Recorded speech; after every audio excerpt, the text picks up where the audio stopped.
berkat buat kami. Berkat juga saudara kami ngikuti di rumah lewat live streaming. Tuhan hadir untuk mereka juga. Bapak, kami nggak ingin lewatkan hari pertama ini dengan sekedar kami libur, sekedar kami jalan-jalan. Enggak, Papa. Kami ingin mengerti isi hati. Amin. Kami ingin mengenal Papa lebih dalam lagi. Yes. Mumpung masih hari pertama, masih ada 364 hari lagi di tahun ini yang kami harus jalani. Papa, kami ingin jalan bersama dengan Tuhan. Dan kami ingin berjalan di jalan Tuhan. Karena sebagai manusia banyak pilihan yang kami harus pilih sepanjang kami hidup. Makasih untuk kesaksian dari Lina. Makasih untuk Antonai dan Jeremy yang kau kuatkan mereka. Ketika suami dan papa mereka kasih Tuhan panggil. Penghiburanmu nyata. Yakinkan mereka terus. Lina gak pernah jadi janda. Sebab Yesus jadi suami. Antonai dan Jeremy gak pernah jadi orphan. Karena papa jadi papa mereka. Terima kasih. Roh Kudus, kami siap untuk mengerti isi hati Tuhan. Kehendaknya di surga jadi buat kami semua. Dalam nama Tuhan Yesus. Amin. Selamat sore semua. Yang kemarin belum ketemu, selamat tahun baru. Yang di rumah juga selamat tahun baru. Luar biasa, di hari pertama ini kita bisa belajar lagi. Amin. Saudara, ada hal yang sangat penting untuk tahun 2020 ini yang harus kita jaga. Bukan berlian kita, bukan deposito kita, bukan rumah kita, bukan mobil kita. Yang harus kita jaga lebih daripada apapun adalah keluarga. Sebab iblis benci betul keluarga harmonis, betul tidak? Iblis paling gak suka. Yang belum menikah, siapkan diri untuk itu, bahwa Tuhan pasti menolong kita semua.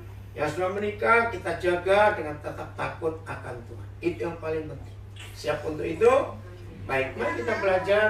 Kita buka Mazmur 90 ayat yang ke-12. Inilah satu-satunya Mazmur dari 150 pasal yang adalah tulisan Musa. Ya, bayangkan Musa itu orang hebat, luar biasa. Tapi mengapa hanya satu ini yang dimasukkan dalam sebagai Mazmur, yaitu doa Musa? Ya, Mazmur 90 ayat yang ke-12. Coba baca 1, 2. Inggris dengan Indonesia sama nggak ya ayatnya ya? Inggrisnya bilang apa? Teach us. Ayo betul sama. Indonesia sampai 12.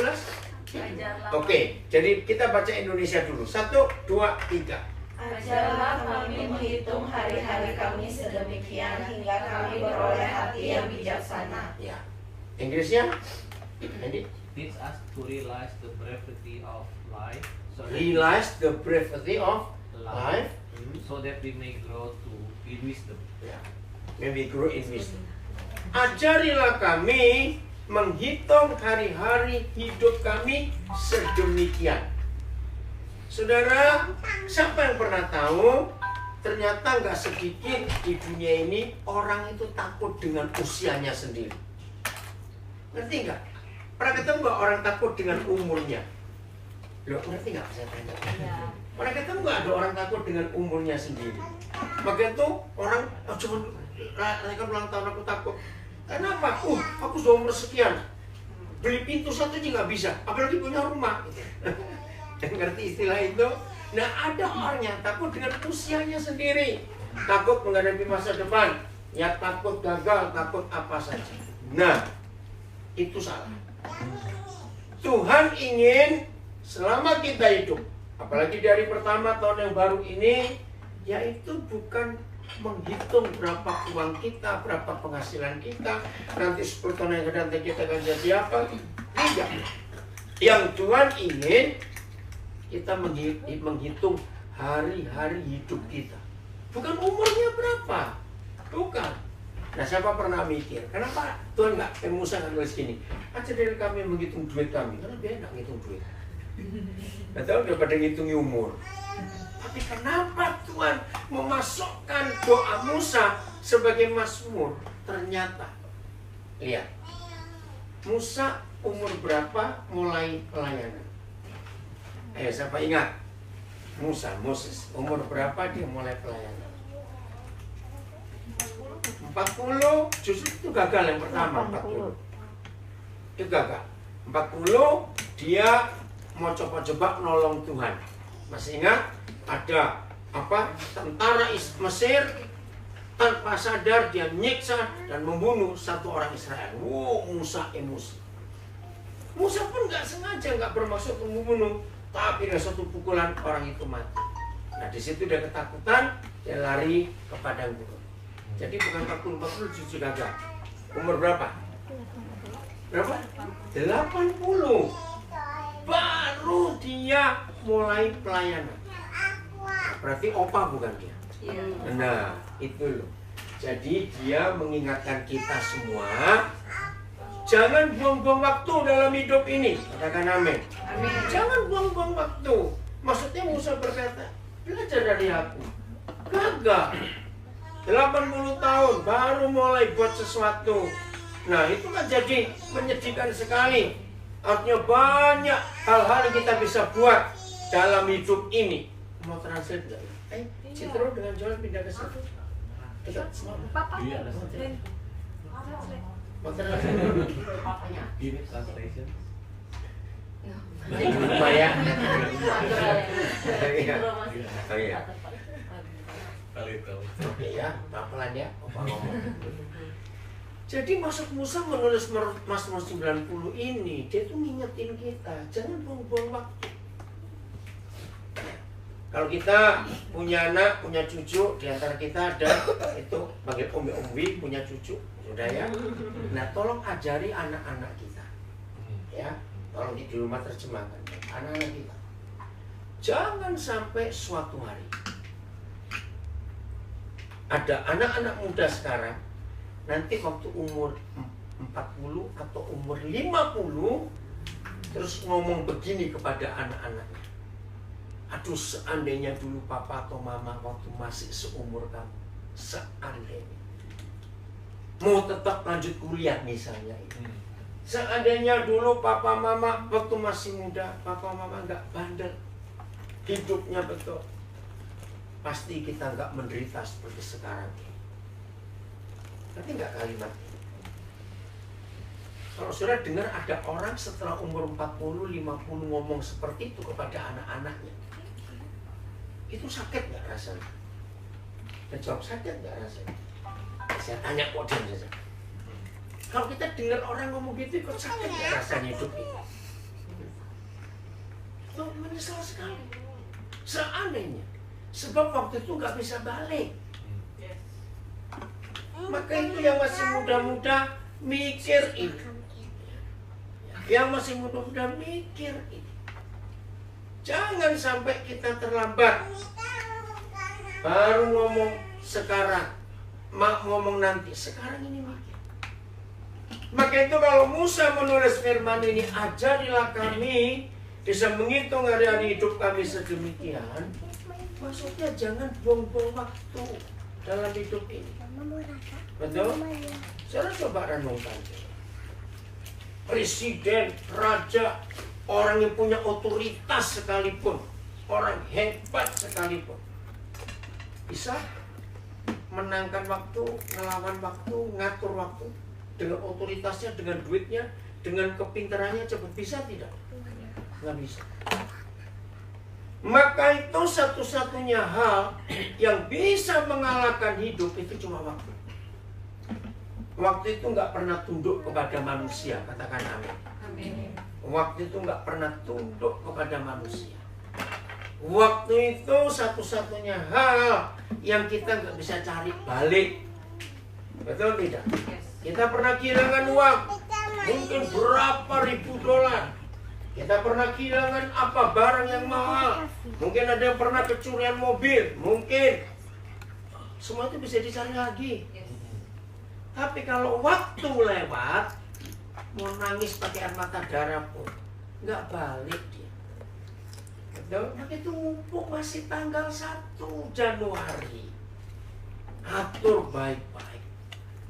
Tadi waktu saya dengan Hendy duduk berdua nungguin ibu-ibu belanja, ditemani satu bapak, Bapak Semi. Iya. Kami diskusi soal disiplin, soal waktu. Dan itu betul. Maka itu mumpung masih tanggal 1 yang di rumah juga ingat Mazmur 90 ayat 12. Ajarilah kami untuk bisa menghitung hari-hari hidup kami sedemikian. Jadi jangan buang-buang waktu. Anak-anak kita ajari. Satu kali papa mama kan lewat, kamu kan masih ada. Bagaimana kamu mengatur waktu itu? Ini yang harus kita pikirkan baik-baik. Setuju ya? Gak bisa tidak. Agnes kemana? Oh, kira-kira. Jelas ya, minta hikmat Tuhan. Minta hikmat. Keluaran 33 ayat 15. Ada satu doa Musa lagi. Ya, ini masih Musa. Keluaran 33 ayat 15. Ayo kita juga berdoa seperti Musa ini berdoa. Keluaran 35. Baca anak-anakmu baca ini. Terus. Situ. Baca. Nah. Apa doa Musa? Baca Indonesia dulu. 1, 2, 3. Berkatalah Musa kepadanya, jika engkau sendiri tidak membimbing kami, janganlah suruh kami berangkat dari sini. Inggrisnya? Then Moses said, if you don't personally go with us, Luar biasa. don't make us leave this place. Saudara, kenapa Musa bisa doa seperti ini, Tuhan? Kalau engkau sendiri gak bimbing kami, jangan suruh kami berangkat dari tempat. Kurang berapa jam lagi tanggal 1 sudah lewat. Ya, cepat loh. Kita sudah 18 jam tahun baru di Sydney ini ya. Sekarang jam 6 sore. Sudah 18 jam ya. Nah, masih ada berapa? 4 jam. 6 jam lagi kita akan masuk tanggal yang kedua. Nah, beranikah kita berdoa seperti Musa? Tuhan, jangan suruh kami pergi di tanggal 2 ke tanggal 3 kalau Tuhan nggak pimpin kami. Kira-kira apa motivasi Musa ngomong seperti itu? Apa motivasinya Musa? Ayo kita belajar. Padahal Musa itu orang pintar nggak? Orang hebat nggak Musa itu? Hebat, pintar. Tapi toh dia tetap perlu mengandalkan Tuhan dalam hidupnya. Maka itu saudara, maaf saya berkata, yang di rumah juga, sehebat apa kita, sekaya apa, sepengalaman apa dalam hidup ini, sungguh jangan andalkan kekuatan, kepintaran, kekayaan kita sendiri. Jangan pernah bergerak, jangan pernah buat sesuatu kalau Tuhan yang nggak mimpin. Ayo kita jujur pada diri sendiri. Banyak nggak yang bisa ngatur hidup kita? Banyak bukan? Contoh 3 aja. Siapa yang bisa ngatur hidup kita? Contoh. Cepetan. Pekerjaan. Oke. Kurang yang nomor 1. Uang. Uang bisa mimpin hidup kita. Betul. Kedua, ego kita. Gak apa-apa, mundur aja sama datang. Ya, pekerjaan harus uang, betul. Mikir kerja, duit. Kalau perlu 3 shift sehari, mati kamu. Gak tidur kan. Uang. Ego. Aku mau. Bisa ngatur hidup kita. Nah, teman-teman kita bisa ngatur hidup kita enggak? Nah, yang belum menikah punya pacar aja. Apa saja bisa ngatur, bisa mimpin, bisa nyetir, bisa menguasai hidup kita. Tapi berbahagialah saudara dan saya kalau betul-betul mulai mumpung masih tanggal 1 Januari ini, Bapa di surga melihat bahwa di hati kita sudah ada prinsip. Kalau Tuhan nggak nyuruh aku nggak jalan.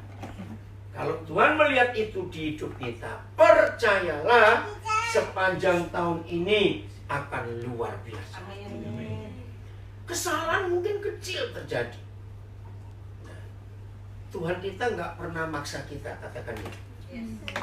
Tuhan kita nggak pernah membuat pendobrakan di hidup kita. Betul tidak? Dia hanya bisa bekerja sebatas kita memberi dia ruang untuk kita bekerja. Ini yang kita harus pelajari. Maka itu siapa masih ingat Wahyu 3 ayat 20? Coba kita lihat. Ya, Wahyu 3 ayat 20. Revelation. Ya, 3 ayat 20. Kita lihat itu.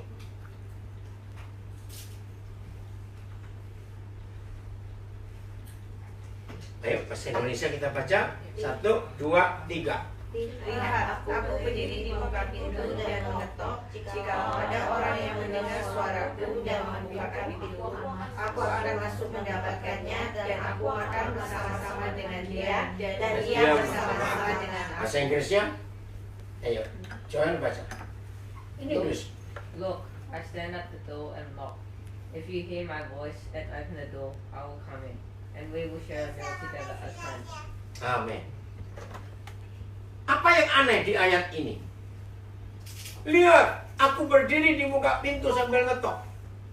Dan kalau ada orang dengar suara ketokan pintu dan buka pintunya, aku baru masuk. Apa yang aneh di firman ini? Ayo belajar, apa yang aneh? Ayo cepetan. Mikir, apa yang aneh di ayat ini? Kalau saudara bisa menemukan keanehannya, maka sepanjang tahun ini kita akan tahu bagaimana cara Tuhan hidup dengan kita dan kita hidup dengan Dia. Karena di bagian terakhir, begitu ada orang dengar, buka pintunya, aku masuk. Dan aku makan dengan dia dan dia makan dengan aku. Kira-kira diajak makan oleh Scott Morrison, seneng nggak orang Australia? Belum, coba. Yang belum tahu itu Perdana Menteri Australia. Oh, bukan Anies ya, Anas. Bayangkan kalau Scott Morrison, Perdana Menteri Australia, ngajak makan saudara. Seneng nggak itu? Iya toh? Wah, pasti ada proyek, ada bis, wah, ada luar biasa lah. Ini Tuhan Yesus yang berkata, aku makan dengan dia dan dia makan dengan aku. Jadi bukan kita yang ngajak makan dengan dia ngajak makan. Nah, anehnya di mana ayat ini? Ayo pikir. Lihat, aku berdiri di muka pintu sambil ketok. Kalau ada orang yang buka pintu, aku baru masuk. Anehnya di mana? Evan, gak usah tunggu orang buka. Aneh. Masa dia Tuhan harus tunggu orang buka pintu? Itu nomor 1. Nomor 2. Kalau dia Tuhan, walaupun nggak dibuka kuncinya, dia bisa masuk nggak? Bisa. Saudara catat. Apa yang saudara katakan itu? Ngapain dia harus tunggu orang buka pintu? Nggak usah dibuka aja dia bisa masuk. Saudara dengar firman. Banyak orang beragama merusak konsep Tuhan. Orang beragama berkata, oh semuanya terserah Tuhan. Salah. Itu bedanya kekristenan dengan agama apa saja. Jadi Tuhan itu tidak mutlak, tidak menguasai hidup kita kalau kita tidak mengizinkan Dia menguasai. Ini beda. Maka itu saudara jangan berkata, oh dikit-dikit pokoknya Tuhan, dikit-dikit Tuhan. Belum tentu. Yang penting kita buka pintu, Dia masuk. Artinya Dia nggak mau dobrak. Jadi Tuhan itu sopan sekali. Tuh? Maaf, ini contoh, jangan marah. Kalau ada orang begitu rumah tangganya bermasalah terus, saya seringkali ngajak balik. Ayo kita ingat yang dulu. Awalnya bagaimana? Pernikahan yang dimulai karena hawa nafsu, karena lust, bukan love. Beda loh, love dengan lust, tau ya? Beda. Semua pernikahan yang dimulai dengan hawa nafsu pasti neraka warga itu. Nah sudah menikah, rumah tangga berantakan, Tuhan kenapa rumah tanggaku begini? Kalau Tuhan model saya, jawabnya yang milih siapa? Loh, betul tidak? Ya, yang milih kamu, aku disalahkan. Enak. Maaf, ngerti gak contoh kecil ini? Nah itu Wahyu 3 ayat 20. Pokoknya dia nggak akan masuk kalau kita nggak buka pintu. Tolong catat, yang beritahukan kepada banyak saudara kita, Tuhan itu sopan, polite, betul? Dia selalu bekerja sebatas ruangan yang kita beri kepada dia.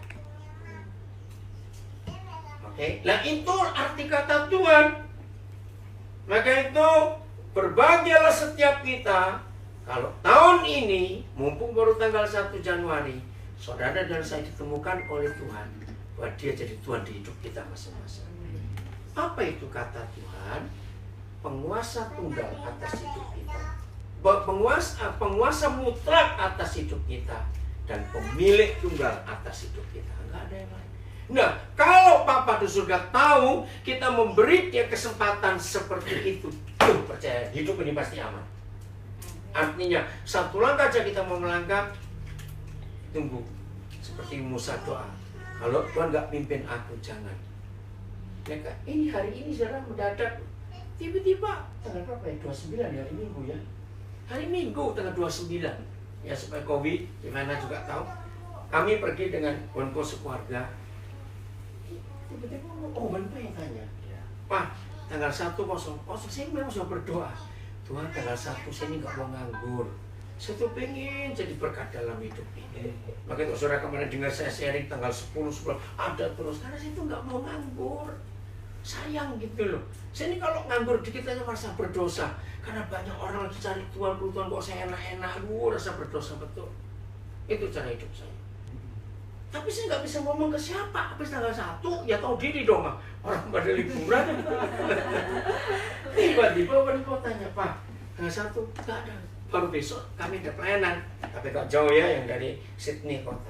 Ya udah, coba tanya dulu. Saya nggak tahu tanya gembalanya atau apa, saya nggak tahu. Nggak berapa lama, nggak sampai 1 jam. Bisa. Puji Tuhan. Saya senang sekali. Maka itu mendadak bagi yang baru tahu. Nah itu cara saya hidup. Langkah demi langkah saya selalu minta Tuhan, saya harus bagaimana, saya harus ngapain.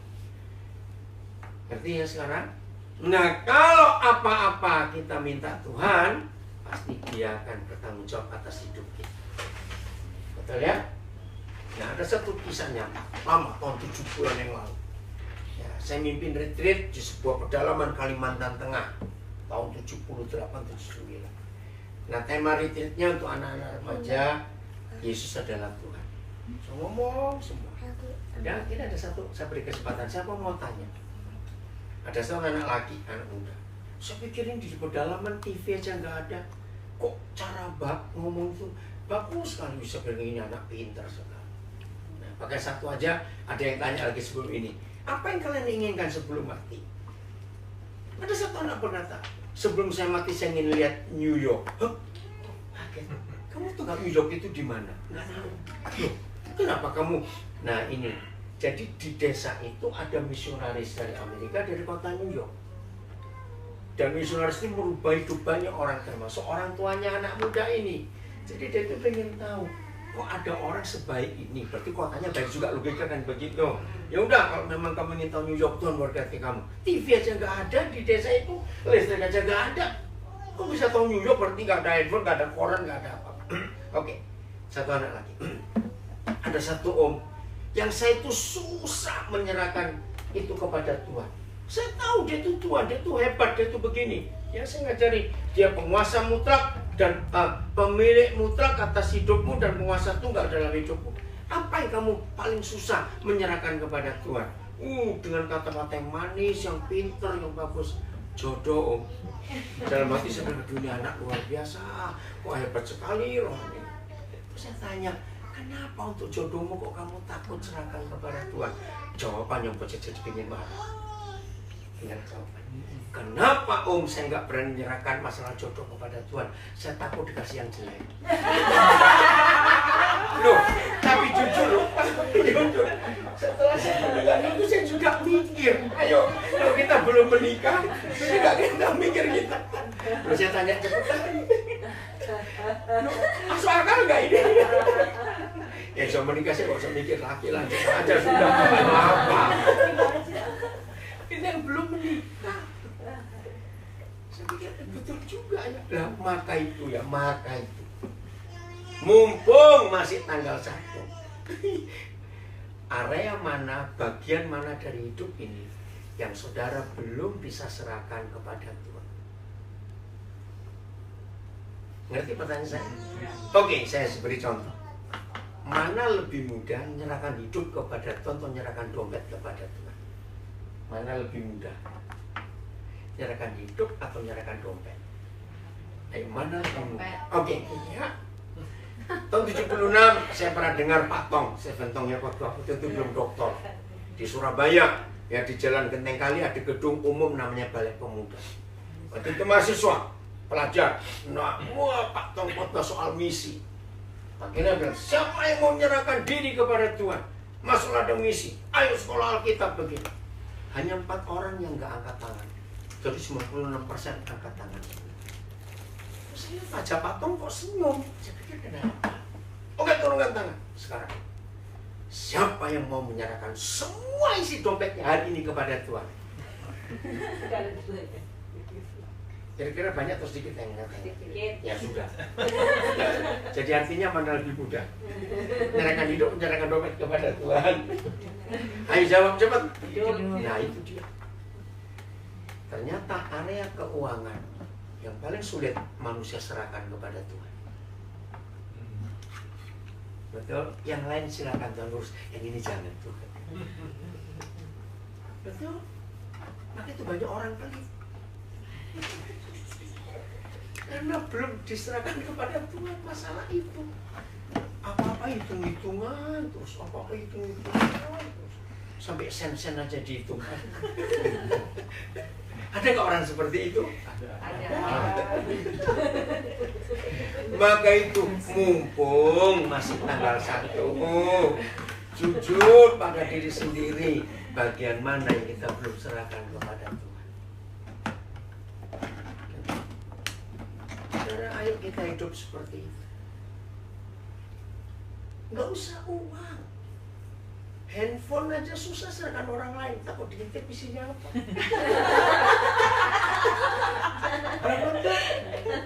Jangan lagi orang, nggak sedikit suami istri handphonenya juga saling rahasia. Ada nggak? Suami istri, misalnya, handphonenya pakai pin, nggak boleh tahu pin yang lain. Sampai biar aja handphone dibawa, takut diintip.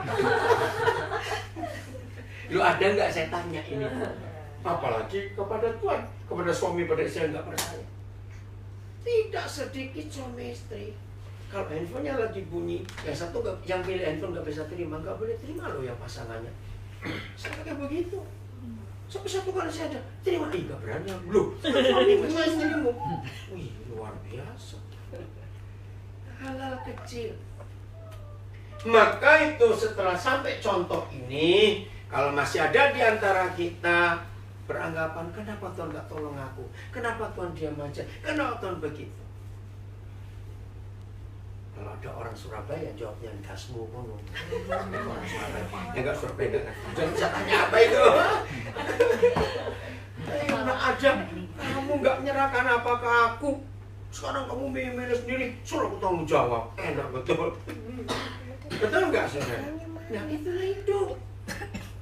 Maka itu mau lanjut atau selesai? Lanjut. Berani lanjut, makin gak enak, makin berat ini. Bisa terlanjur mau apa? Amin. Jadi doamu sangat luar biasa. Kalau bukan engkau sendiri yang menuntun kami, jangan suruh kami berangkat dari sini. Berarti Musa selalu menunggu Tuhan. Amin. Kisah Rasul 20. Kisah Rasul 20 ayat yang ke-22. Apa yang didoakan Paulus ini luar biasa. Kisah Rasul 20 ayat 22. Tetapi Ya, boleh? Ya, enggak apa-apa. Tetapi sekarang sebagai tawanan roh. Nah, stop dulu. Ini loh kalimat luar biasa. Inggrisnya apa? Enjoy. And now I am bound by the Spirit. Nah, bound by the Spirit. Sebagai tawanan roh. Ya. Bound by the Spirit. Kita tanya. Seperti pertanyaan saya pertama tadi. Berarti ada banyak hal nggak yang bisa menawan kita, bounded kita? Ada banyak nggak? Contohnya, ada nggak orang ditawan oleh kemarahan? Anger. Atau ada nggak orang ditawan oleh kekhawatiran, takut, hidupnya terus takut, khawatir, jangan-jangan gimana? Atau, ayo, apa? Ditawan apa lagi? Ada nggak orang ditawan oleh percabulan, maaf, pornografi? Banyak. Maka itu mumpung masih tanggal 1, saudara dan saya harus selalu menanyakan, siapa yang menawan hidupku ini? Apa kata lain menawan? Bounded by the Spirit, setir atau disetir, dikuasai, diatur, dibelenggu, diperbudak. Bisa nggak seperti itu? Nah, siapa? Kita harus tanya. Terpujilah Tuhan dan berbahagialah kita kalau Tuhan melihat, setan pun melihat bahwa hidup kita masing-masing itu ditawan oleh Roh Kudus.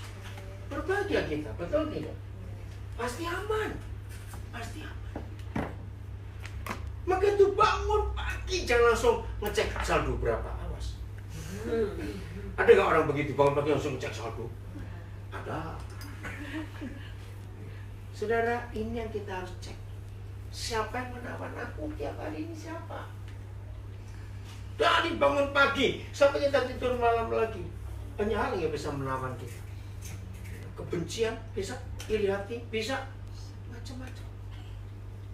Tapi puji Tuhan, kalau Tuhan menemukan, setan juga melihat bahwa hidup ini ditawan oleh Roh.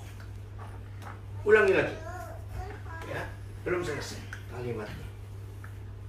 1, 2, 3. Sekarang sebagai tawanan roh aku pergi ke Yerusalem. Nah, ini bukan tur Israel ke Yerusalem ya. Iya.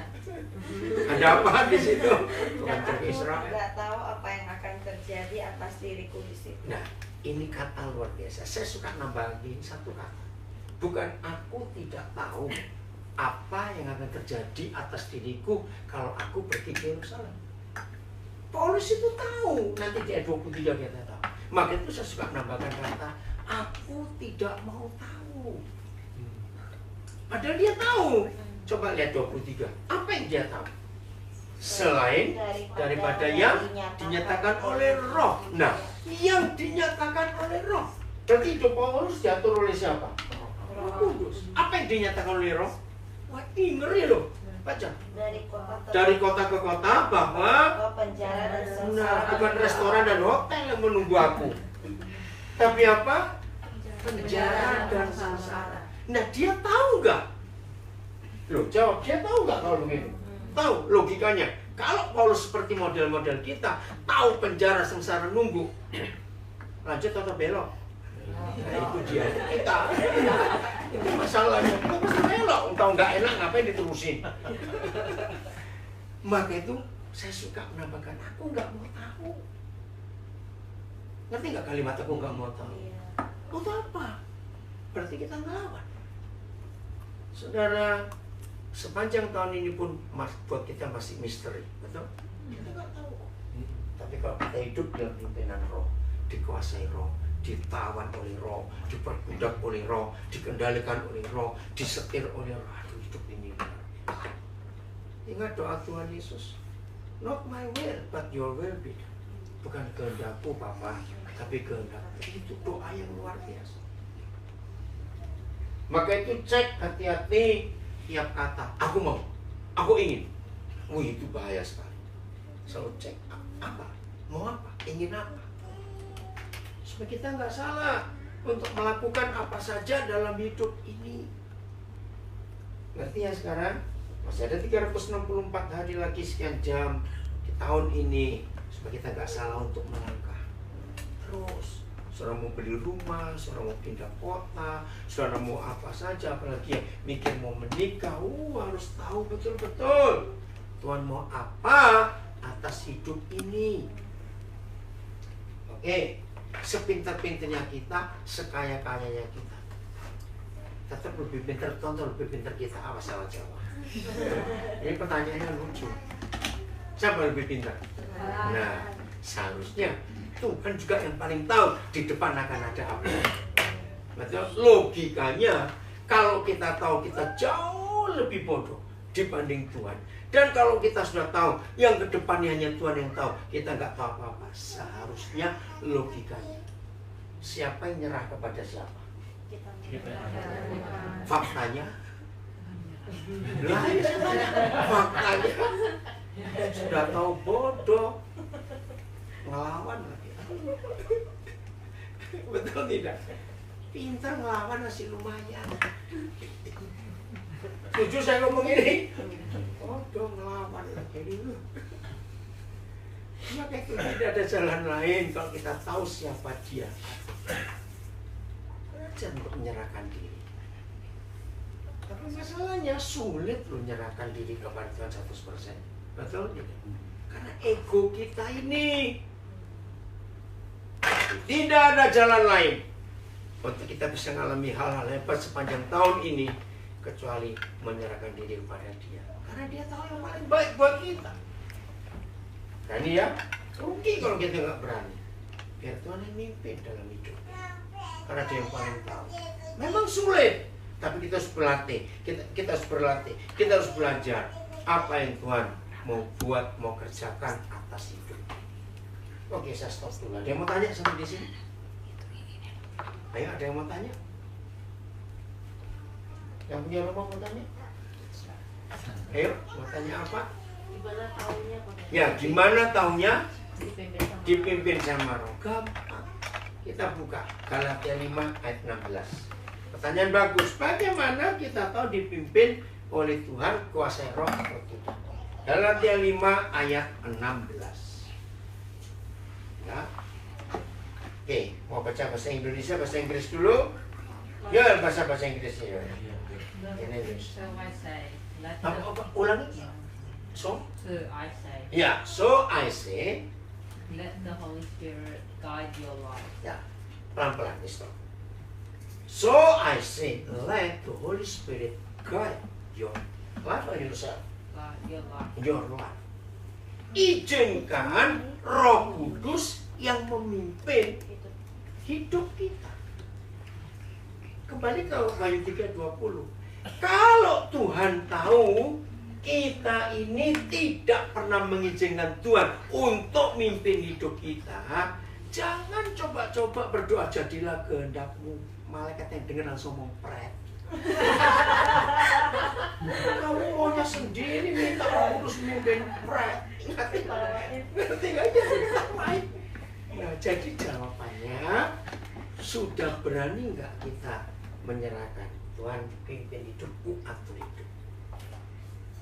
Ya tadi itu kalau balik ke anak muda, takut kasih yang jelek. Ya Tuhan nggak bisa mimpin. Jadi bukan Roh Kudus yang mimpin kita.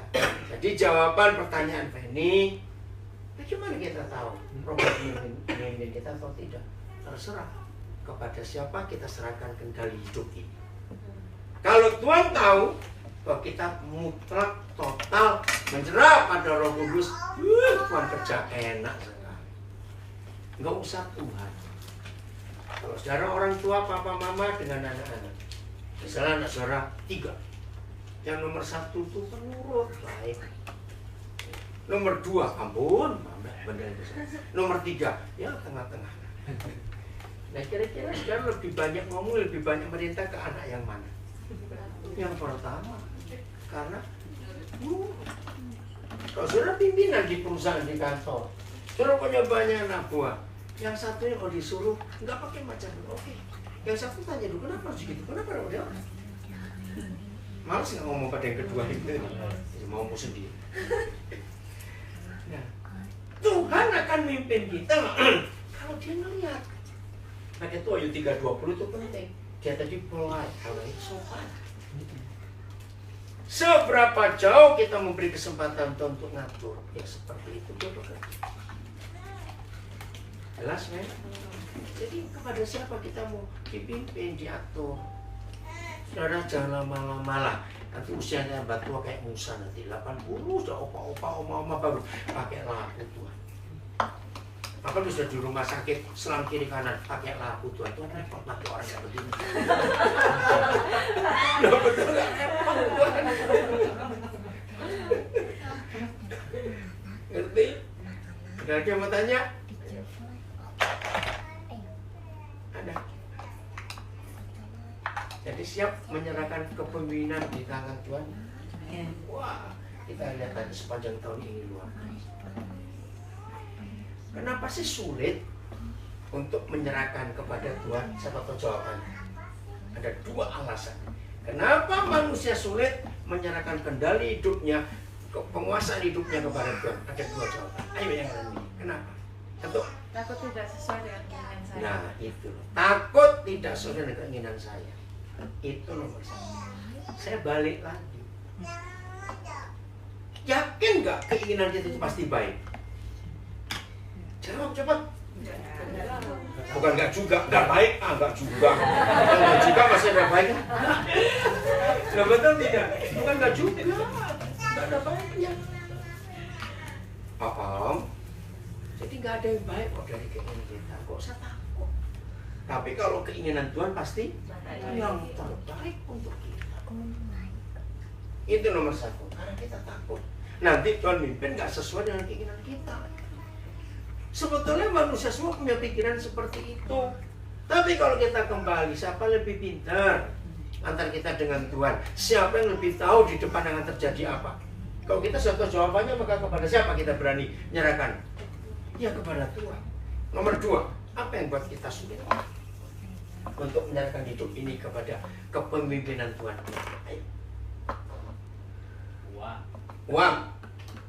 Ya, dalam bentuk apa? Sederhana sekali. Oke, saya jawab sendiri kan, sudah nggak jawab.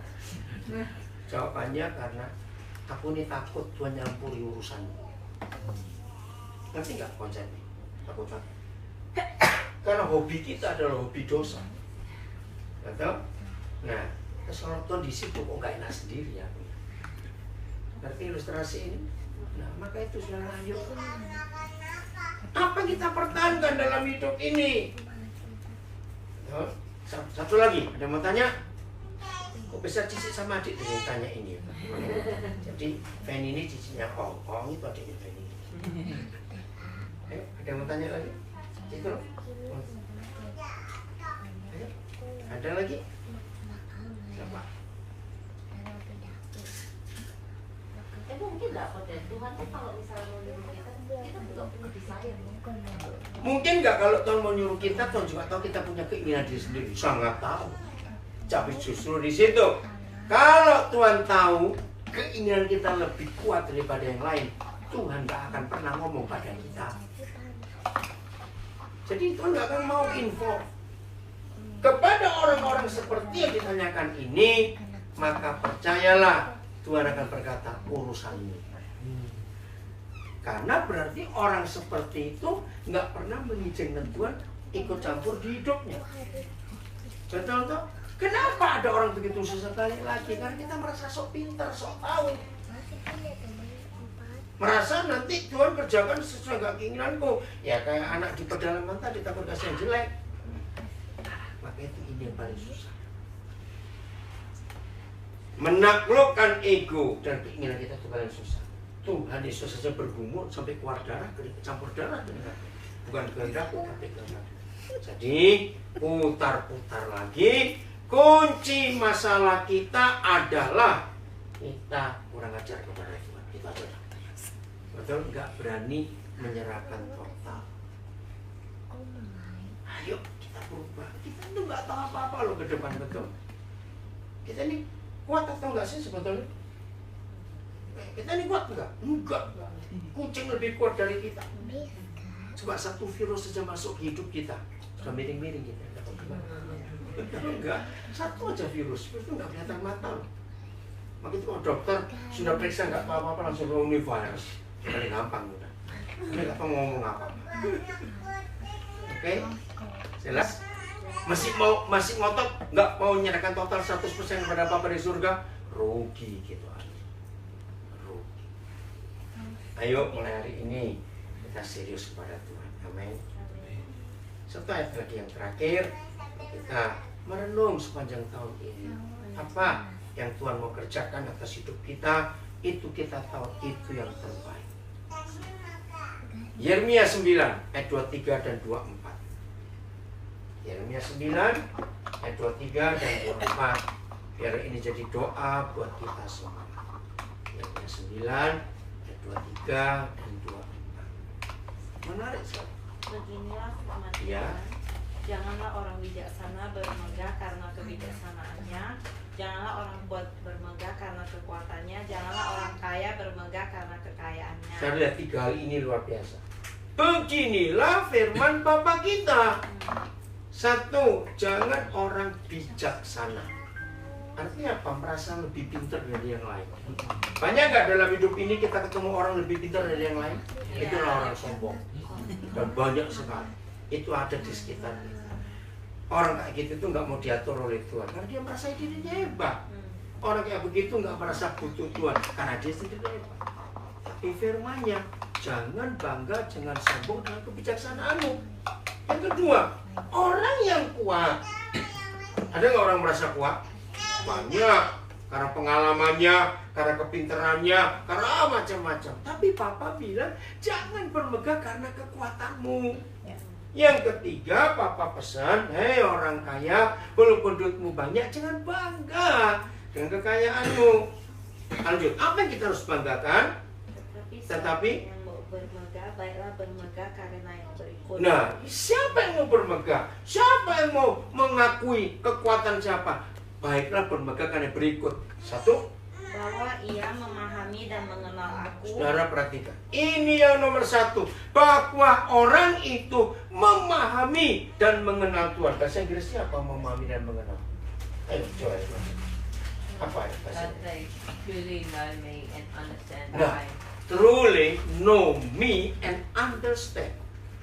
Jadi nggak cuma kenal, tapi memahami. Nggak cukup, maaf ya. Semua masalah yang terjadi dalam hidup suami istri yang rajin bertengkar, karena 2 orang itu belum kenal. Betul? Ternyata kenal aja nggak cukup, harus understand, mengerti. Maka itu kenapa banyak suami seperti itu. Kenapa sih kamu gak ngerti aku? Sering gak kita dengar suami istri ngomong seperti itu? Maka ribut. Karena gak ngerti. Memahami dan mengenal. Nomor 1. Nomor 2. Bahwa akulah Tuhan yang menunjukkan kasih Nah, setia. Tuhan yang menunjukkan kasih setia. Bahasa Inggrisnya. Ayo. Bahasa Inggrisnya apa? That I am the Lord who demonstrates unfailing love. Ya. Who demonstrate unfailing love. Wow, luar biasa. Saudara, ini yang Papa minta untuk sepanjang tahun ini.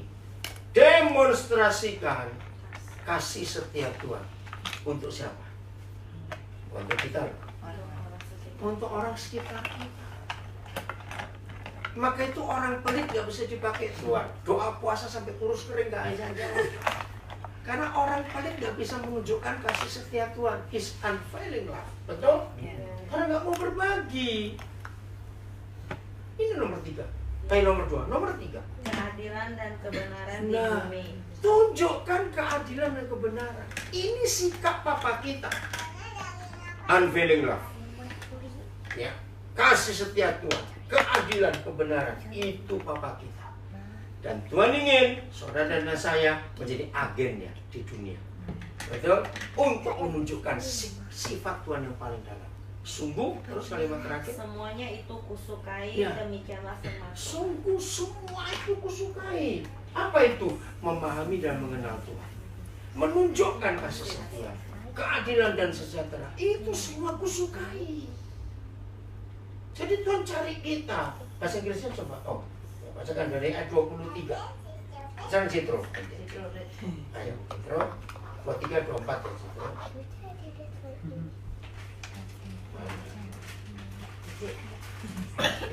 This is what the Lord says. Yang kencang, yang kuat suaranya. No. 23, 23, 24. This is what the Lord says. Don't let the wise boast in their wisdom, And then? or the powerful boast in their power. all the rich boast in their riches. Nah, 3. Terus yang ke-24. But those who wish to boast should boast in this alone, Okay. that they truly know me and Truly know me and understand. that I am the Lord, Yeah. who demonstrates unfair, And then and who brings justice and righteousness justice and righteousness. to the earth, Yeah, itu dia. And and then, that I delight in these things. and I delight in these things. Aku menyukai hal ini. Terus? I, the Lord, have spoken. Ya. I the Lord has spoken. Jadi sepanjang tahun ini nyatakan kasih setianya, nyatakan keadilan kebenarannya, nyatakan semua yang Tuhan punya kepada banyak orang di sekitar kita. Itu yang Tuhan sukai atas hidup ini. Amin. Jadi hidup gak boleh egois, hidup jadi berkat buat banyak orang. Maka sepanjang tahun ini, kalau saudara mau menjadikan dia Tuhan, serahkan semuanya biar dia ngatur, nanti yang paling tahu hidup kita. Gak usah takut sama dia, berani menyerahkan total. Kita ini bawa